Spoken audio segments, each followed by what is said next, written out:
Unless and until your body, your mind and your soul is in tune, you don't really tend to experience things around you in its full essence.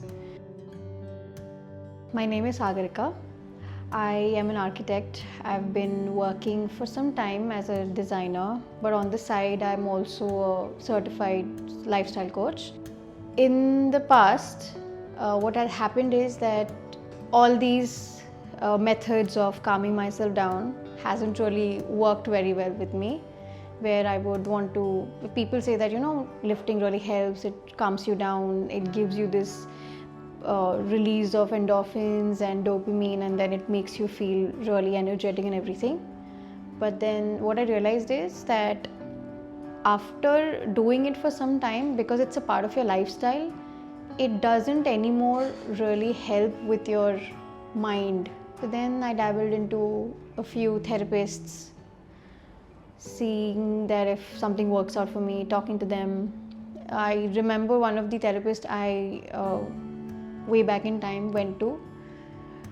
It was a 45-minute session where I sat down in front of a therapist and I was just not talking. I came to her for say 3-4 sessions and I just couldn't open up. I don't know, maybe the vibe, or maybe I felt intimidated. Maybe I felt that okay, it's not the right place. Maybe I felt she's too much of an outsider.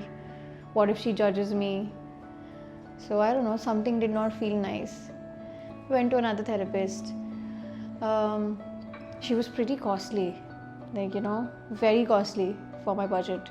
I think only celebrities could afford her, is what I can feel. But people sweared by her therapy and everything, again, did not fit. Like that, I went to like 6, 7, 8 therapists over the period of 5 years now. 2 sessions, 1 session, 3 sessions max. Then somehow I stumbled upon Amaha Health on Google, and then I saw a few videos of you guys, and then I saw that okay, it's an organization and you have a lot of therapists under one roof. So I thought okay, maybe I can give this a try and then see if one doesn't work out, I can still have so many others that I can go and experience them. But then when I spoke to Malika for the first time, and she's like this old soul in a young body. She's so wise, she's so stable, and if she and I are sitting in one room and I'm so hyperventilating, 10 minutes down the line in the room I feel absolutely calm. So then I realized the first time that I visited her, I thought that okay, this is the feeling I never got before. I think I'm going to give it a go. And then I think it's been 20 sessions now, 20-25 sessions that I've taken with her, and I don't feel like giving her up. So I didn't really feel at peace with myself. Like I would go to work is great.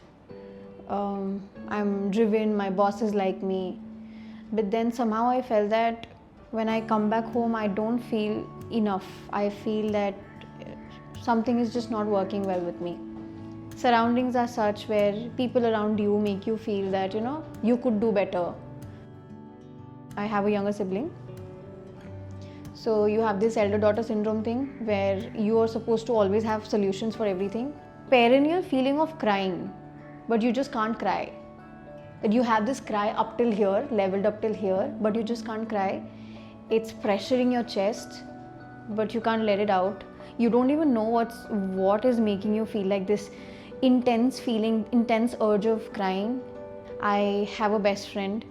She's into therapy. She's in therapy for very long. She's a little older to me, so she started therapy before I started out.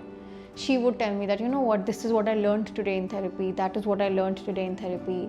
But eventually she started telling me that you should start taking therapy because I will not always be there. Maybe I have my life to live. What if you are facing a situation and I'm not present? How will you deal with stuff? So then I realized that yeah, she's my friend, I should keep her as that, and I should not make her my therapist. There was one assurity that I haven't really seen an organization as such where you have a couple of therapists under one roof. So that kind of automatically builds trust. So she has helped me to read my emotions. So she's also somebody who gives a lot of worksheets.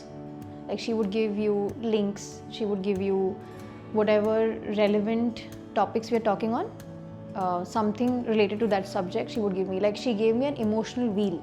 I was having a talk with her where she was telling me that, you know what, tell me about your non-negotiables and your negotiables. Do you have them right?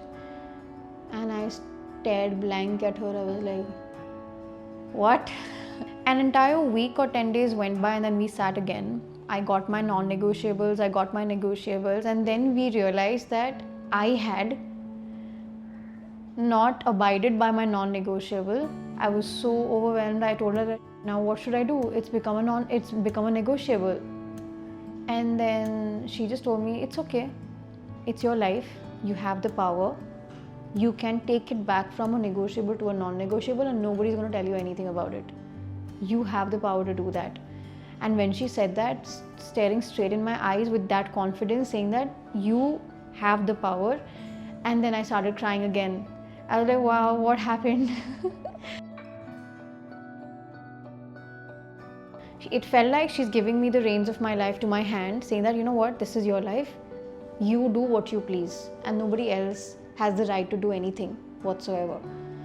What I've experienced is we all have these aspirations, right? That okay, one day we'll become this, or one day I'll achieve this, or one day I'll acquire this, or one day I see myself as that. What I've seen is when you achieve that peak at what we are, we go to that place. That's the hope that we have. But after achieving it, how long do we really sit down and try to understand the flavor of it? So what I've realized is it's the journey that is what should keep us engaged and wanting to be better every day. Not just for that one period of time, that peak. It's every day.